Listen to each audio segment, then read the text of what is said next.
All right, all right, all right, all right. Well, it looks like we are live on Facebook. We are live on Instagram. Wapiti Fit, how you doing, brother? So we also have Baby George Outdoors, Caleb Newton, Floyd Groove, Stephen Anderson. Welcome, everybody.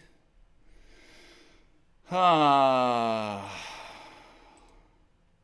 still saying sending data. Too close. Caleb, I'm doing good. How are you? Okay, it shows we have four people on Facebook.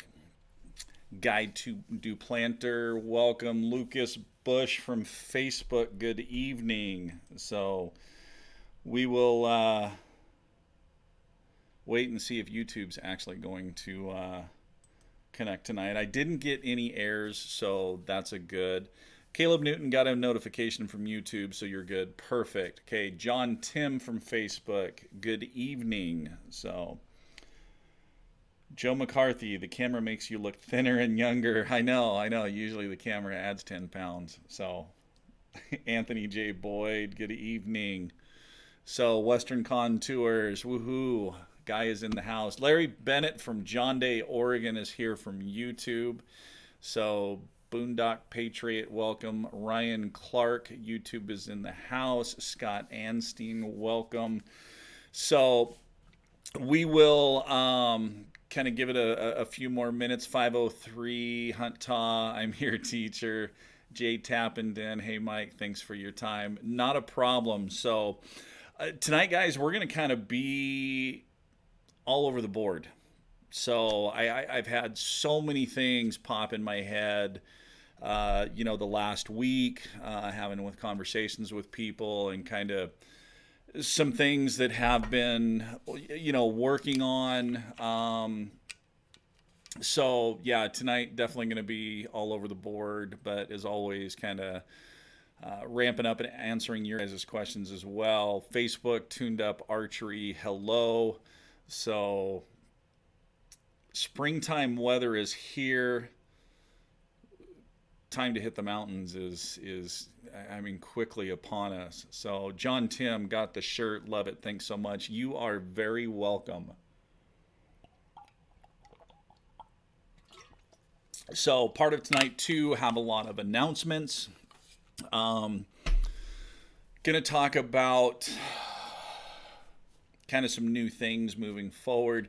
Caleb Newton, loving this new shirt. Caleb, your reaction to when you saw the back of the shirt was priceless. I actually started laughing out loud. That is absolutely so cool. But like I said, it's just a small way for me to show my appreciation. For those of you that don't know or you haven't seen the Instagram story, Caleb actually took a few logos from the industry of companies that he likes and follows, and he actually stenciled and drew them on his wall and painted them, and Elk Calling Academy was one of those logos. And I am so appreciative of things like that. That's absolutely cool. So all right, YouTube, Derek Lindberg made it, second Q&A. Great workout material. There you go. Ron Thomas, hello. Charles Janovic, bugle on. Absolutely. Okay. We've got quite a few people in, so let's jump into the goodies. So, hello everybody. My name is Michael Batiste. I'm from the Elk Calling Academy, and this is Wapiti Wednesday Q&A. If this is your first time here, welcome. We're honored to have you. The way Wapiti Wednesday Q&A works is typically have a subject or topic that we start talking about, and at any time, no matter what platform you're on, whether you're joining us from Facebook, YouTube, or Instagram, feel free to put your questions in because that's what this Q&A is about. Now, obviously, because we do have paid students for private lessons and also over on the Patreon page that has private lessons and private tutorials and kind of, a lot more meat and potatoes. There is some things I can't talk about, but I will do the best that I can. Like I said, if this is your first time or you're enjoying the content, you've been here a few times, make sure that you like, subscribe, and follow. It just definitely helps us grow and allows us the opportunity to give this back to you guys. So, All right, a few more jumping in. Sean King, welcome. Larry Bennett, glad to see you made it. Ron Thomas, Matthew Flowers, late, but I'm here. Matthew, actually, you're just right in time because we are just now getting started. So, Antler Fins on Instagram, welcome. So, okay, so the first thing we're going to talk about tonight kind of piggybacks off of last week's with myths. And I talked about it a little bit in that story about that bull that I called in for 3 times, got shot 3 times. That bull actually traveled uphill quite a bit. And we've heard that myth before from a lot of people. Oh, if it's truly a vital hit, or if that elk was really hurting or sick, he wouldn't go uphill. False. I've seen several of them go uphill.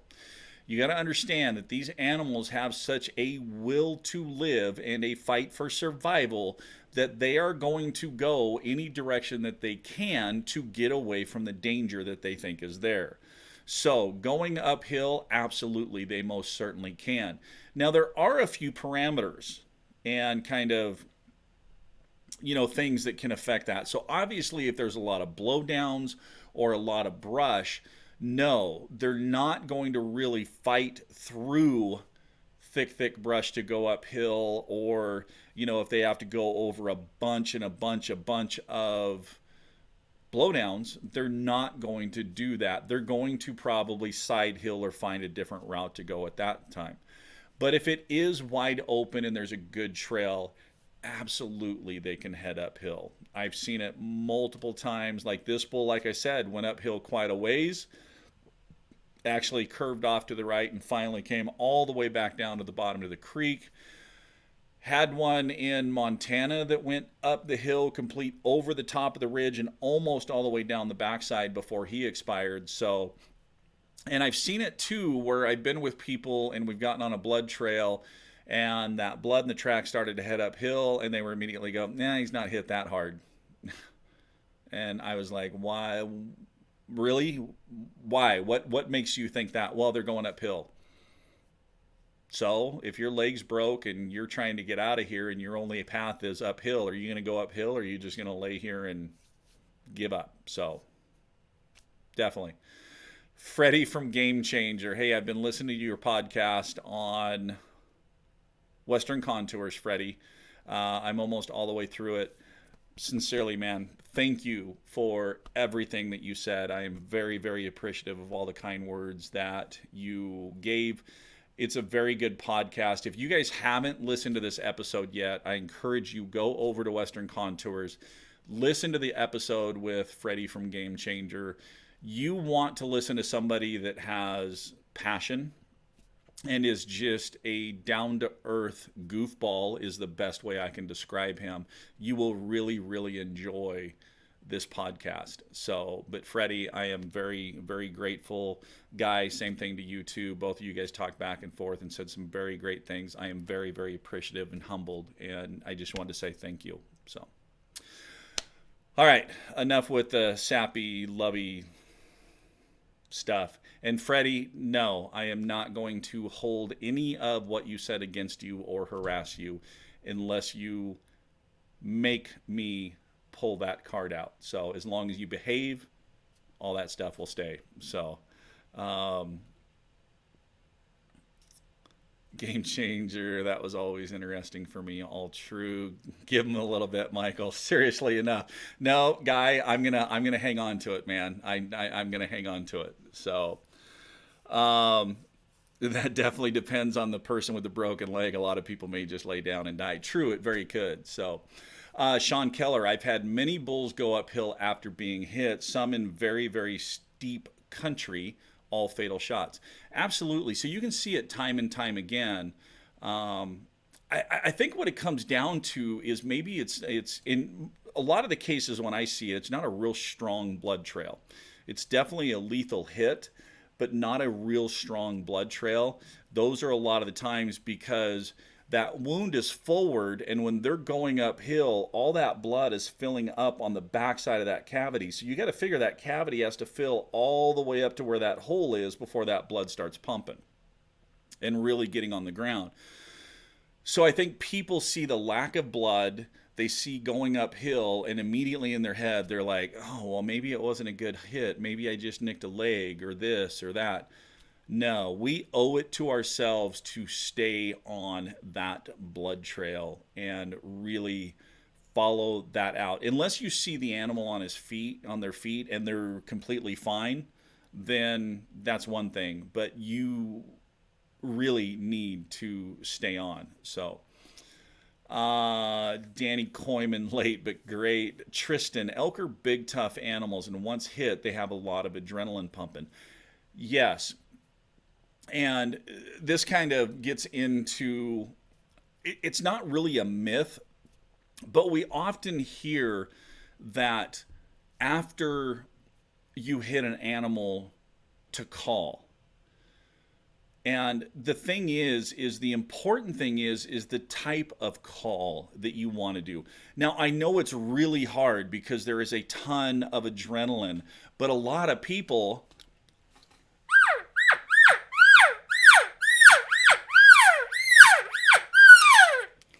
they're doing all this. Well, that's an excited cow. You're just adding more excitement into the situation. Like I said, it's really, really hard to do, but all you have to do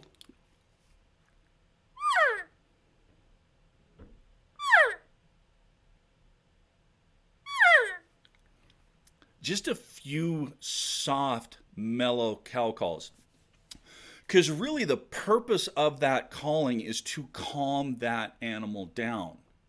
They don't know what happened. They don't, to them, it could have been a bee sting or this or that. So if you stay calm and you calm your calls down, your chances of calling that animal down and getting them to stop and look around of, hey, what happened? Your chances of them tipping over right there actually go up dramatically. And like I said, I know it's extremely hard to do. I have been guilty of it, of doing the excited. And so some people are like, well, I know I'm just going to get excited on the cow call, so I'm just going to bugle. And then they just rip this monstrous challenge bugle. And again, I mean, it's adrenaline, it's excitement, it's all this stuff. It's really, really tough to control. So the best thing to do is a couple of soft cow calls, or just even a short little whine on the bugle. It doesn't have to be this big drawn out thing, just a short little whine that's not full of a bunch of emotion. So remember, the reason for calling is to calm that animal down. So Rob Hardwick from YouTube, thanks so much for doing this. Much appreciated. Rob, it's my pleasure. I'm thankful for all of you guys tuning in. So I would be really, really lonely if none of you guys tuned in. I would be sitting here talking to myself. So Alcoholic Blackneck, what's your favorite area to hunt in Western Oregon? I really haven't hunted Western Oregon. I actually grew up in Eastern Oregon. So as far as Oregon goes, my experience hunting in Oregon has been, the Blue Mountains on the east side of the state. So Pack 'em Out Apparel, you got it, representing. So great tie-in. If you guys aren't familiar with Pack 'em Out Apparel, go check them out. They actually have a new elk shed shirt that is absolutely sick. So I don't know if it's released yet. It's coming out soon. If you're an elk fanatic or a shed fanatic, you are going to want this shirt. Go check it out. So, all right, Wapiti Fit. Thoughts on voice calling, and can you do it? Voice calling, if you can do it, great. Can I do it? Absolutely not. I've been with some people that, can voice call. Hannah is one of the ones that is a gal that her cow vocalizations with her voice is the most realistic cow sounds I have ever heard. And in fact, when I first met her, I was in Denver at an ISE show. Her and her parents came up to the booth, and Rocky had grabbed my shirt and pulled me over. And he's like, listen to this. And she started calling. And I remember because Rocky and I both bent down to look up in the roof of her mouth because we were we were dead set that she had a diaphragm reed in there. There is no way that somebody could get this depth and nasaliness and volume and everything that she had within her sounds without having a diaphragm reed. But no, it's 100% voice. So we used to also have a kid named Ty from Pilot Rock, Oregon, that won the voice division 5 or 6 times. That kid bugling with his voice was just phenomenal, and full on vocalizations. Any vocalization that an elk could do, he could do it with his voice. So there are some people out there that are blessed and have that ability to do it with their voice. I'm not one of them. I have to use a diaphragm reed. So, but yeah, voice calling can be effective. So, but he can sing, yes. So, keep it up, Freddie. Keep it up. So, mine went uphill last year, huge blood trail. So, really, okay, let's kind of talk about this because, like I said, I'm going to be all over the board tonight, and you guys are kind of reminding me of some other topics that we really haven't talked about. So, let's talk about blood trail. Sometimes you will see a blood trail that looks like somebody took a 5-gallon bucket, turned it upside down, and just started walking, and other times it's pin drops. There's a few determining factors in that. One of the things is where you hit on the side and what happens on that. If you hit high, like I said, you need to understand that that cavity or that area has to fill up with blood before it starts pumping out of that hole. So that's why a lower hit is going to probably bleed a little bit more, and you're going to tend to have a little bit more blood trail. Then you also have the difference between a heart hit, an aorta hit, a lung hit, a liver hit. So some of these you will start off and will have really good blood trail. And then there's things that can happen. That skin can fall over, that hole. Again, there's so many factors about broadhead, 2-blade, 3-blade, 4-blade, how much penetration did you get, where did you hit, all this kind of stuff. But no matter the blood trail, you have basically, you owe it to follow that blood trail the best that you can. And I've been on some nasty blood trails. I have been on blood trails where crawling on hands and knees looking for pin drops, or you figure out a direction that animal is going because they've been on a trail, you've been following tracks with a little tiny pin drop here and there, and all of a sudden they get to this grassy opening. Well, they've been consistently heading on this angle, so you do something to mark that one end, whether you drop your hat, you drop your pack. Marking tape is great. The only problem is 99% of the people don't go back and remove the marking tape. So then you just have this marking tape just hanging out there everywhere. If I'm solo, a lot of times I will either drop my hat or hang my hat or drop my pack until I find the next spot, and then I'll flip-flop. So like if I leave my hat on this one, then on the next one, okay, my pack, drop it, come back, get the hat, continue working, and just keep leapfrogging. If you have hunting partners with you, you guys can leapfrog and change, but do all that you can to follow that.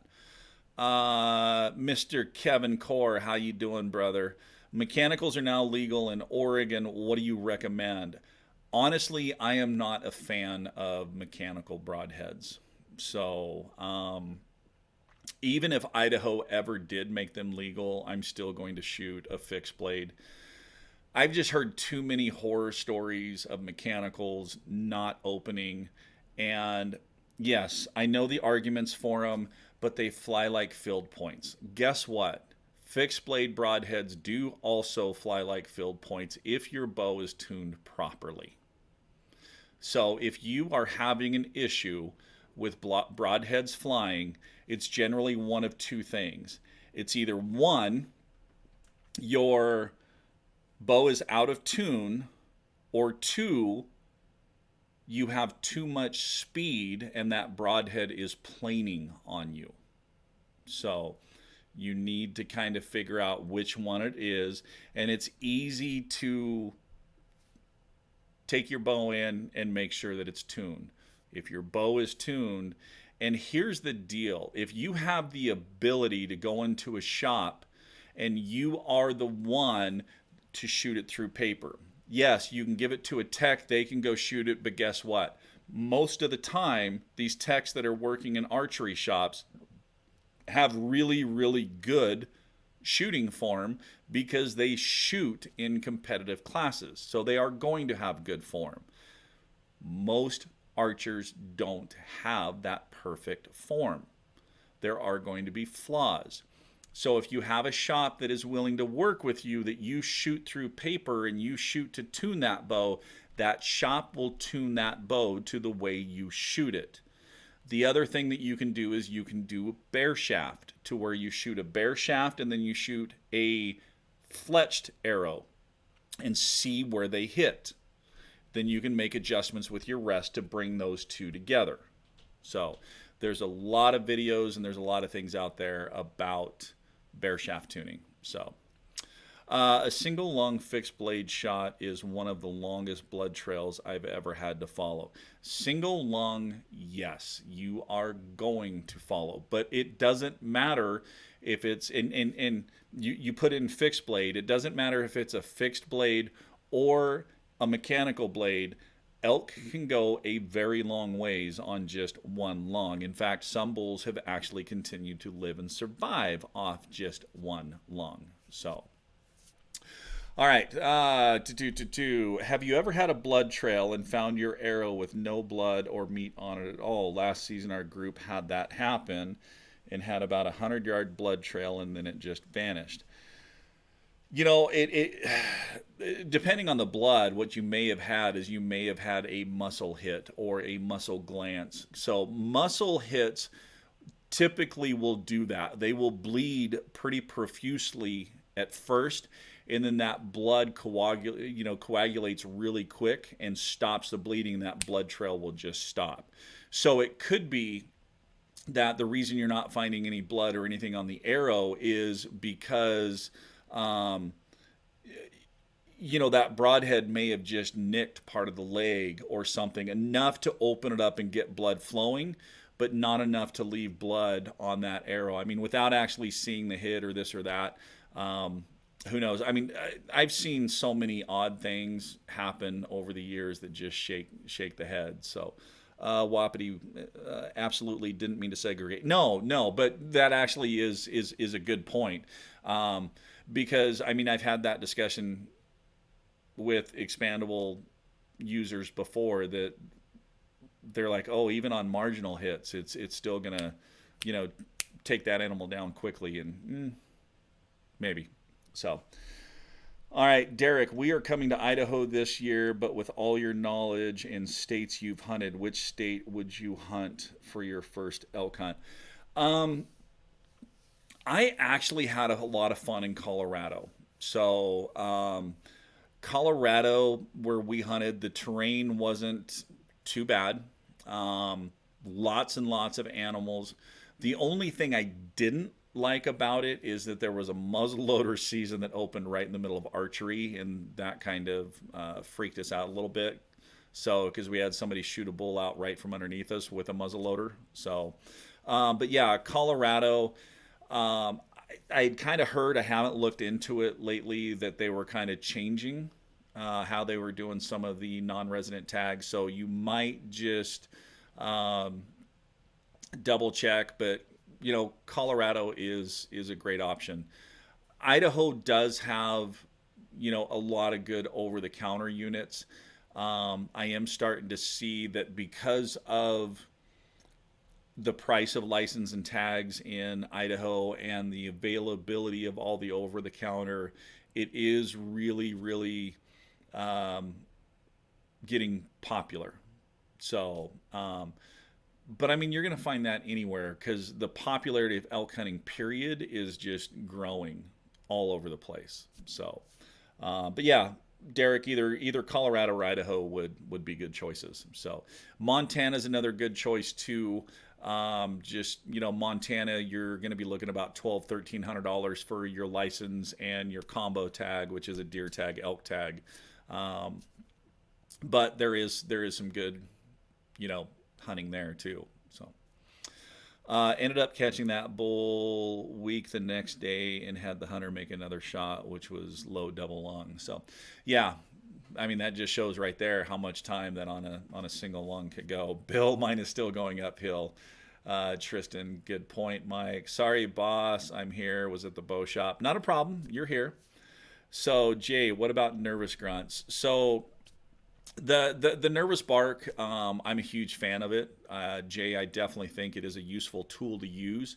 We kind of talked about it last week on the debunking myths that that nervous bark. A lot of people think that's the end of it, and it's not. It's basically just an elk saying they're not comfortable with the situation, so they're asking you to present yourself. So alcoholic. Wife's grandparents are from Halfway. Beautiful area. I grew up doing a lot of fishing up around Halfway. So, bragging board, Andy, how you doing, bud? So, geez, Andy, you're tuning in from YouTube and Facebook tonight. You're just double fisting it, you overachiever. I like it. So, Derek, there is biodegradable tape. Yeah, there is. There's a lot of options out there. Um, but I mean, really, when you walk into areas and there's just all this flagging tape. I mean, we'll a lot of times as we're going, we'll just yank it down, and you can tell the difference if it is tape that was put up by Forest Service or a logging outfit for some reason versus somebody on a blood trail or marking a trail or something, and you just see it all over the place. So.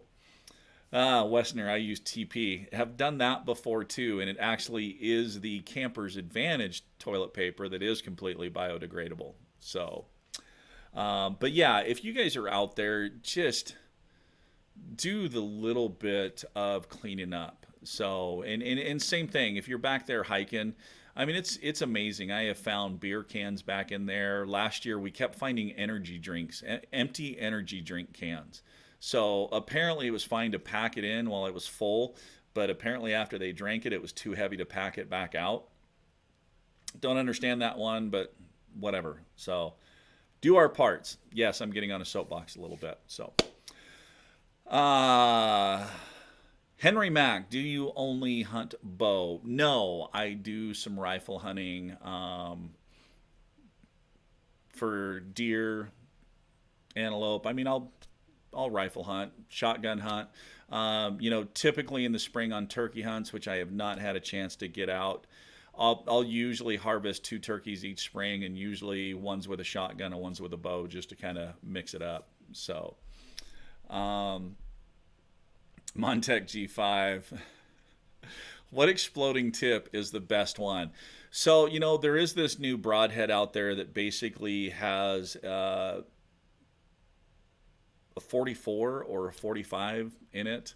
I'm not really sure how it's going to work with Aeroflight, but Tad, you can put that on there. So basically, as soon as that impacts that animal, it strikes that primer, and it's almost like hunting with a 44. So I think that would be the best one.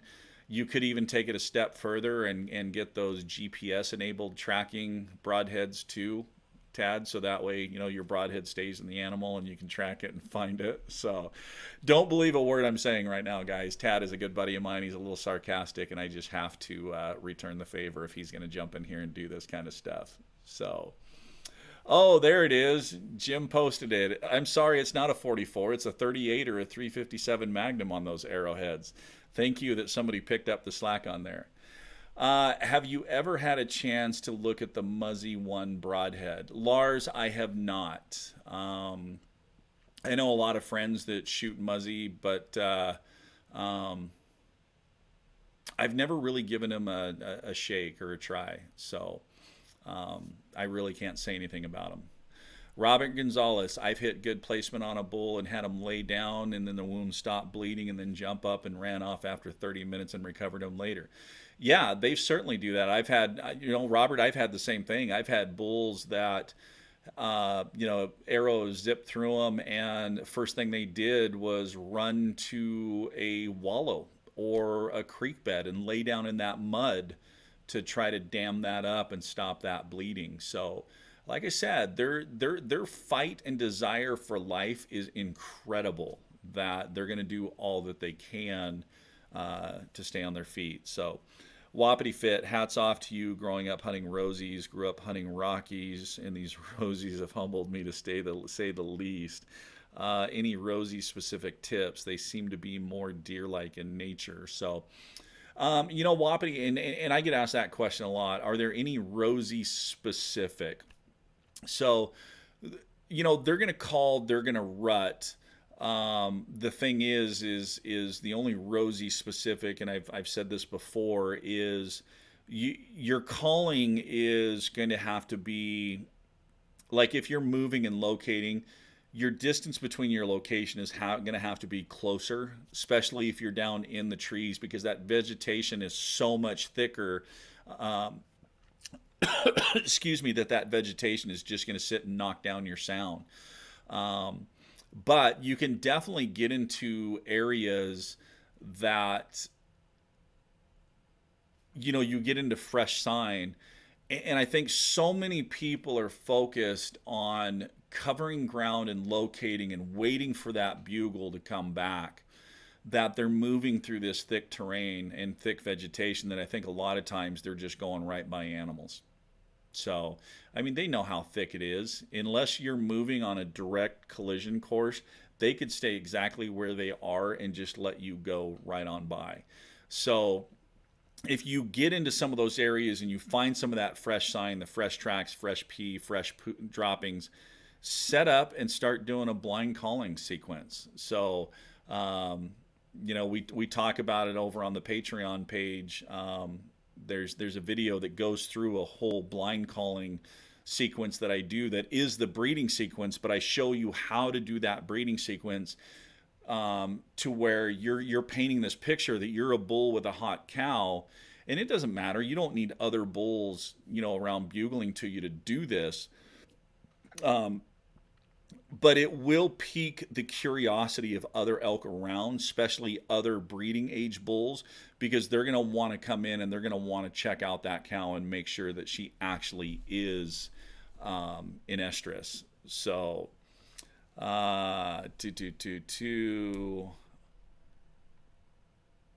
hold the phone. I made it. Jack, welcome, buddy. So, let's see. Oregon Coast Range. Hello from Western Oregon. Mark Matthews, welcome. Kelly Ford, what's up, brother? Sheila, first time tuning into your live broadcast. Looking forward to more content. Going on my first archery elk hunt in September in Colorado. Any helpful tips for women hunters is appreciated. So, Sheila, just know that there's not really any specific women hunters or tips. Really, the biggest tip I can learn is do as much studying as you can on elk behavior, elk vocalizations, elk habits. Just start reading and listening to as much information as you can and get as much information as you can. So that way, when you go out to Colorado in September, you really understand kind of what's going on. And that's where understanding those elk vocalizations really come into play, because you can hear those vocalizations and you have a better understanding of what is going on. And when you understand what's going on and what's happening, your decisions on what to do at that time become a little easier. Now, you're not going to get it right 100% of the time. Nobody does. Everybody still makes mistakes, but having that knowledge does actually help. So, Sheila, best advice I can give you is become a student and learn all that you can. You guys have heard me talk about the Patreon page. It's just elkcallingacademy.com. There are a lot of private videos in there that have calling instructional tutorials on e-scouting tools. In fact, the next e-scouting tool that I'm just jacked for you guys to see is going to go live Friday. It's already uploaded and scheduled and ready. There's a lot of good tutorial or articles in there, good discussions, and every couple of weeks we have the private live Q&A in there. So yeah, so thick my hips are blasted from high kneeling all day. Yeah, so Wapiti Fit, definitely get into that area where there's fresh sign and work those blind calling. So Andy, you shooting this weekend? Yeah, we're planning to be out there somewhere between 7:30. Get registered, kind of warm up on the practice range, and then we're going to hit the course. So Marvin Clark, Eastern Oregon here, born free and will die a free man. Outstanding. Welcome, welcome. So Tad Sherman, OMG, well done. That was great, bud. Tad, I love you, buddy. So Jay Tappington, Mike, I am from Michigan and I go out elk hunting and I'm hunting a 7-mile mountain face and there isn't a thing happening on that mountain. Which is your next step besides leaving and going 50 miles? So Jay, first thing I want to know is, are there actually elk on that mountain face? If there's elk in that mountain face, then yes, there are things going on. There is breeding activity going on. The only question is, where are they doing it? When are they doing it? So where, when, and you start to kind of gather that information. You find these little hidden pockets that they're getting into, that they can be, rutting and screaming or bugling, or maybe they're just doing lower lower note vocalizations, more like your grunts and your huffs and whines, your low notes, your raking, your glunking, things that you're not going to hear from a long distance. The next thing I want to figure out is, why are they being so quiet? What is the predator level like in that area? Is there a high concentration of bears? Is there a high concentration of wolves? What is making them be that quiet? So as soon as you have all those, you have to exhaust all of that first. But the number one thing is, are there elk here? Finding fresh sign. If there are elk there, then you go to the next step. Where are they going? What pockets are they getting into? Where are they hiding to breed? Or is it that they're just coming out at night and they're breeding nonstop at night? Go out at night and sit and listen. Man, if they're bugling and cutting up and doing that at night, then start figuring out where they're going during the day. Then get close and you start doing that breeding sequence back at them. Paint that picture. That is going to create the excitement within those herds. So Danny, women learn from Patreon page, best thing. There you go. Remember to try your broadheads before you hunt. I was off by 6 inches. Kelly, that's because your bow is never tuned and your broadheads never fly like your field points. So Kelly's one of my hunting partners, so I can tell him that. All right, so let's do this.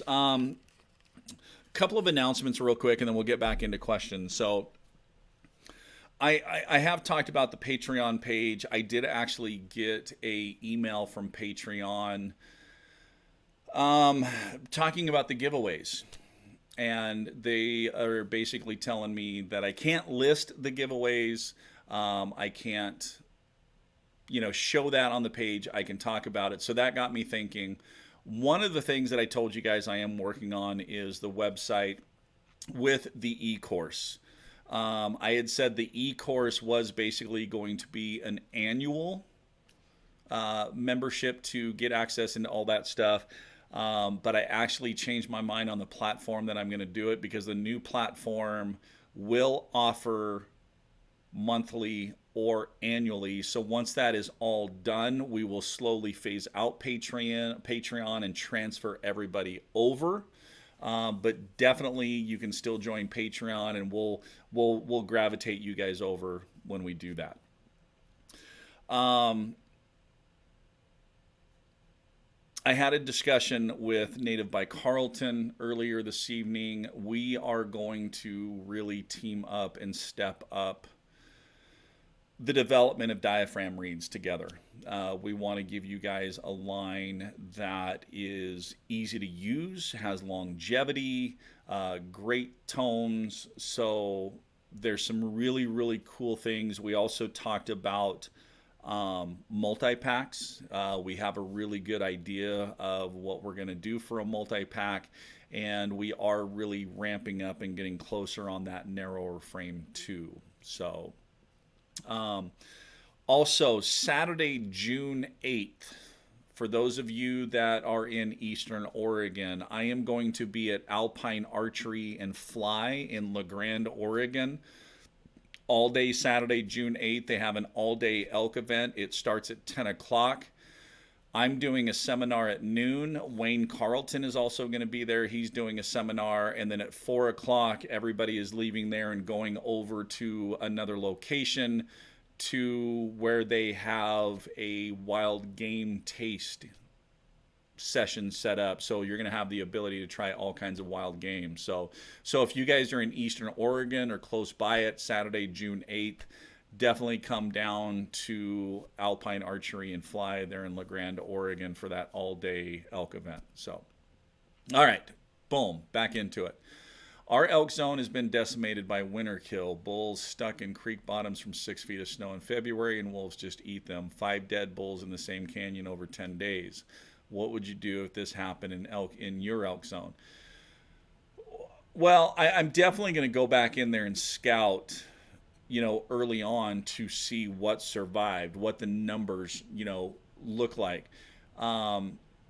Because, most of those time in those winter areas, you have a lot of elk that come out of different draws and gravitate to those winter grounds. And they get to those winter grounds because, there's easier feed and this and that. Now, in some areas where you will find, a lot of bulls like that, like you said, 5 dead bulls, sometimes bulls will go up and they will live up in that area all throughout the winter. And you can tell they're there because they're slowly working the same paths that no matter how deep the snow gets, they continually have this path cut. Now, just because there's a small percentage that stayed up there, that larger majority went down to the winter range to where they're surviving, the calves are surviving because there is some feed down there, they're able to do it. And then as soon as the snow melts, it goes back up. Now, like I said, I'm going to get in there and I'm going to scout. I want to know what survived. So, what the numbers are looking like. And it might change the way I think, because that normal draw that I normally hunt, I may have to go up over the ridge and go to 2 or 3 draws on over to find that population. Again, that's why I base camp. That's why I hunt with a tent with my truck, so that I can cover so much more ground and find that. You don't want to just get stuck in one area. You always want to have backup plans and options. So that's a nice thing about having backup plans and options within those areas, that if that one immediate area is hit, you can branch out to the other areas, still have a successful year, still have fun, still get into elk, and give that other area a chance to build back up. So, Rose, welcome. Just picked up my new bow. Congratulations. So, Danny, I like your response. So, it's harder to kill a wolf. Yes. Why would they care about giveaways? Because, Derek, they basically said that they don't want patrons signing up and becoming a patron just for giveaways. They want people to join the pages because of the content that is there. So, Lars, will the new platform have an app? Funny you should bring that up, Lars, because part of the transition that I'm going to be switching to is a new live broadcast system for doing live feeds that actually I have a lot more control on, and it brings everybody into one place. And Lars, yes, there is the ability to take that e-course and turn it into an app for both Android and iOS. So those are on the docket for the future. I don't know how long it will be until those apps come out, but yes, that is there. So, Jay, when you getting the reads for us to try out? So, okay, Mark is hoping to have the website all wrapped up and launch the new site with all of the reads, including the ECA read, um, either this week or next week. He kind of ran into some snags at the fire station, and so didn't get to get some things wrapped up. As far as the narrow frame, there's a lot of things that we have to still work on, Jay, as far as tensions and all that. So still may be a little bit. We have to kind of do some R&D on our own. But once we have something that we really like, is we'll definitely throw a few out for you guys to try and give us feedback. So. Andy, I've been telling my hunting partners that exact same thing for years, but getting them to look elsewhere is like pulling teeth. And Andy, it's tough. I mean, we are creatures of habit. We get into that area where it's tradition. Our camp, our elk camp or deer camp or bear camp or whatever camp has always been here. We've always hunted there. And it is really, really tough. I mean, I was guilty of it. I hunted the same elk zone, God, for a lot of years, when I moved here.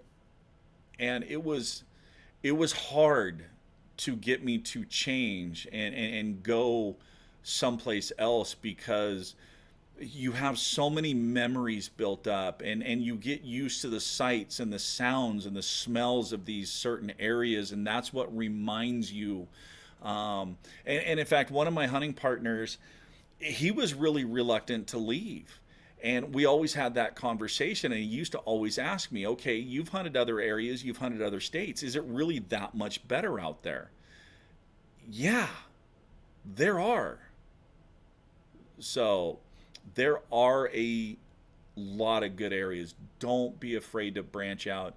And Andy, I hate to say it, if you're wanting to go and your hunting partners are dead set on staying there, maybe it's time to find a new partner. So maybe it's time to, go on. So, Kim, any topic that he is covering in particular? No, Kim, we're kind of all over the board tonight. It's just kind of tying up loose ends on a lot of different subjects, and then just answering questions. So this one, there's not really rhyme or reason or just a straight direction, just because my brain has been really scatterbrained the last couple of weeks on a lot of different things. So Chris Siemens, how you doing, bud? Jack Keithley, Elk Calling Academy app. Oh hell yeah, yeah, it's coming. So Nick Stevens, what hat is that? I like it. This is from Pack 'em Out Apparel. So Pack 'em Out Apparel, you can find them on Instagram. I'm not sure if they have a Facebook page or not, but definitely check them out on Instagram. They really have some pretty cool apparel. So Bear Camp 2019 starts this weekend. Danny Coyman, best of luck to you. I know it's killing me that I have not made it out turkey hunting yet. It is really, really eating at me. But you know what? Have been sitting down and getting a lot of work done. So Lena, welcome, welcome. Kim, right on. This is my first time tuning in. Hey, actually, sorry, it's not Kim. It's KM Bow Hunting. My bad. So KM, welcome. We're happy to have you. So I walked into, okay, another myth, deer and elk don't get along. Yes and no. I mean, you will find a lot of places where elk and deer do cohabitate together. So yeah, if you're basically driving through an area and you see deer and you have that mindset, oh, there's no elk here because deer are here. Yeah, that's the false mindset to have.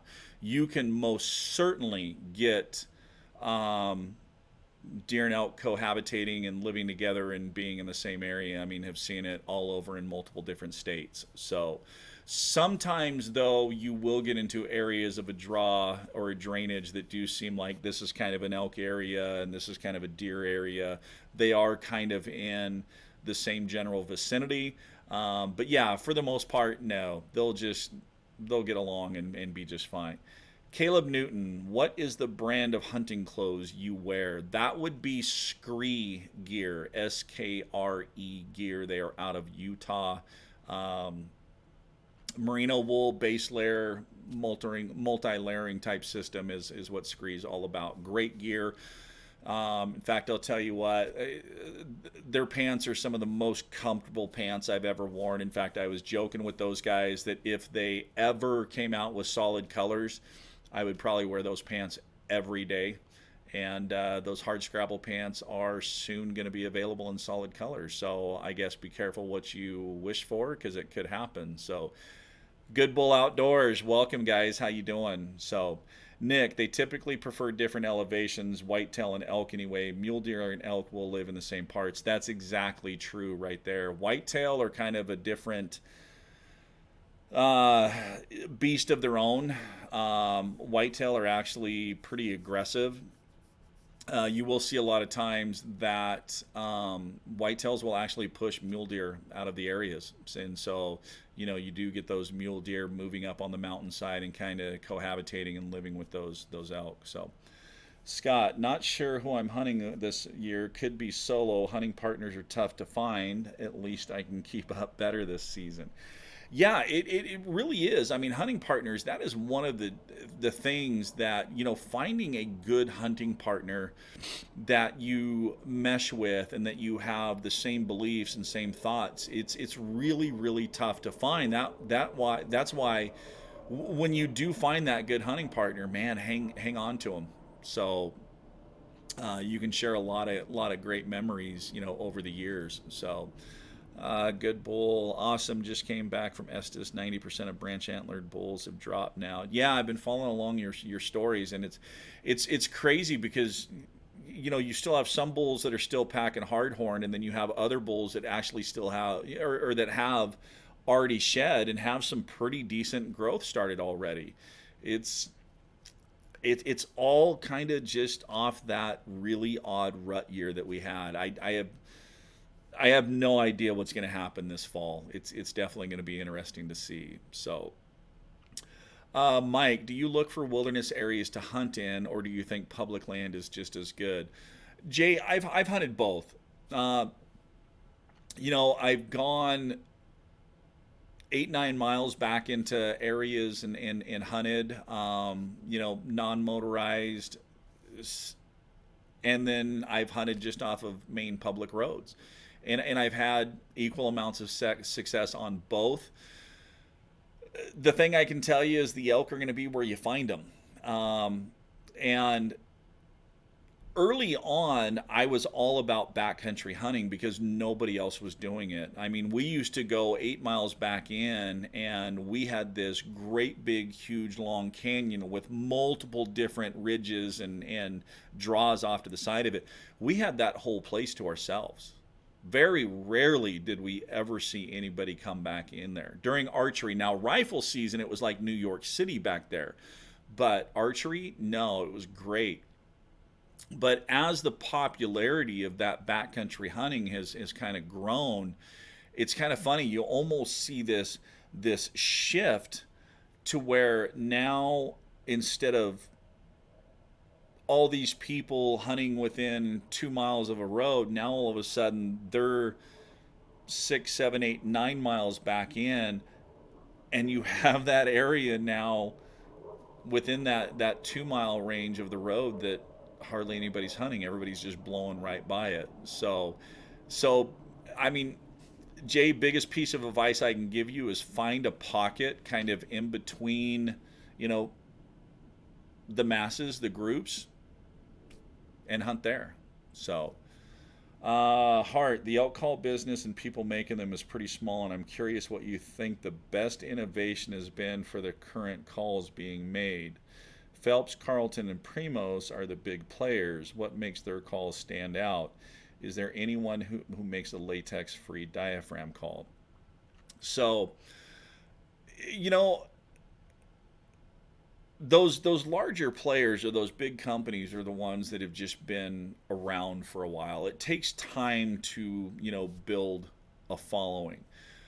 But also because they've been around a while, they've had that opportunity to kind of play and tinker with things, find out what works, find out what doesn't work. That's kind of the uphill battle of anybody that's jumping into this industry that's new into the call industry, is they haven't had the time to really learn how different thicknesses of latex respond to different stretches, and also how those affect or change based on the frame size. Because you can take the same thickness of diaphragm or latex and build it on a large frame, and then you try to build that same exact latex with that same exact stretch on a smaller frame, and that reed's going to have completely different characteristics. It's not going to respond the exact same way. So these larger companies have had that time to tweak and play and learn those things. As far as latex free, I haven't heard of anybody yet. I know there's been several companies in the past that have talked about it, but I haven't seen anything developed with it yet, because it's hard to find materials that kind of behave the same way to latex and respond to the stretches and the durability and all that. So I'm sure before long there's going to be one that comes out. I just haven't seen anything. So as far as the best innovation that's been made for current calls, the most current thing that has really impressed me, guys, and you've talked about it, the Game Changer. It's a simple little 4-inch call, but what that 4-inch call does is it takes the new caller and it stabilizes their notes and cleans up their notes. And even somebody that's been calling for a little bit, we all have little imperfections within our tones, but the Game Changer cleans those imperfections up. But it also provides back pressure, because when you're a new caller, you don't really know how to develop or create your own back pressure, which gives you note stability and easy note transitions. The Game Changer provides that. So as far as, the best innovation that, currently out there within the call market, I'm going to have to hang my hat on that Game Changer. It's not an internal reed call. It's something that you use with a diaphragm reed. But the versatility on that thing too, I mean, you can use it for elk hunting, you can use it for coyote hunting, you can use it for turkey hunting. It's just going to help you stabilize all those notes. But I definitely think it's a tool that new callers can gain a lot of confidence. So if you guys are interested in the Game Changer, go to the Bendable Products website. And Bendable Products has them on there. You can check out more information. Or if you're on YouTube, go to my YouTube channel. I actually did a review of that call and really talked about it. So beauty is in the eye of the beholder for sure. Let me back up a little bit. I drive 1,200 plus miles every year to hunt with one special person for a week. Well worth the trip. Yeah, those are the bonds. I mean, I was sending text out last night to my hunting partners, because we're all getting together to do this 3D shoot this weekend. And I mean, I was just rolling in laughter of the shenanigans that was just kind of going back and forth. So, all right, guys, the 1.5-minute countdown timer has started on Instagram. So that means, once again, we have reached the end of our journey. Real quick, Caleb Newton, do you ever hunt Oregon for elk? Caleb, it's been a lot of years since I've hunted Oregon. I have a lot of times thought about it. It would be really cool to go back and hunt some of the areas that I grew up hunting, just to see how much different it would be with all the knowledge that I've been fortunate enough to gather over the years. So, all right, guys, we are there. Thank you again for all of you tuning in. Great interaction, great questions tonight. I will go through, make sure that I tried to answer all of them. If there's anything that really pressed, I am going to, pull those over for next week, and we'll start with those. But as always, guys, I appreciate each and every one of you. Thank you for tuning in. As always, keep calling, keep practicing. Most importantly, though, have fun. We will see all of you next week on the next episode of Wapiti Wednesday Live Q&A, brought to you by Elk Calling Academy. Have a great week, everybody.